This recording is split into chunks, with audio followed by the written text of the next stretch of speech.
The 2024 BMW X5 and 2024 Volvo XC90, all midsize luxury SUVs, have earned the prestigious Top Safety Pick Plus Award from the Insurance Institute for Highway Safety, IIHS, due to their solid performance in the updated moderate overlap front test.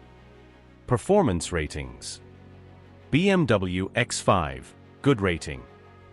Volvo XC90, good rating. Test results: BMW X5, the rear dummy showed no elevated injury risk.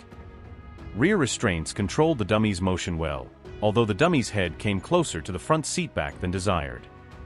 Volvo XC90, the rear dummy measurements indicated slightly elevated risk of injuries to the chest and head or neck. These results highlight the commitment of these automakers to ensure both driver and passenger safety, reinforcing the importance of continuous improvements in vehicle safety standards.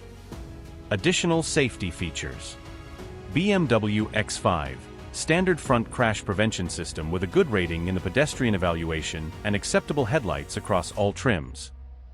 Volvo XC90, standard front crash prevention system with an acceptable rating for pedestrian front crash prevention and acceptable rated headlights. To earn the 2024 Top Safety Pick Plus Award, vehicles need a good or acceptable rating in the updated moderate overlap front test, which emphasizes rear seat safety. All two SUVs were previously recognized as top safety pick winners before undergoing the updated test. If you enjoyed this review, be sure to like this video, subscribe to our channel for more exciting car reviews.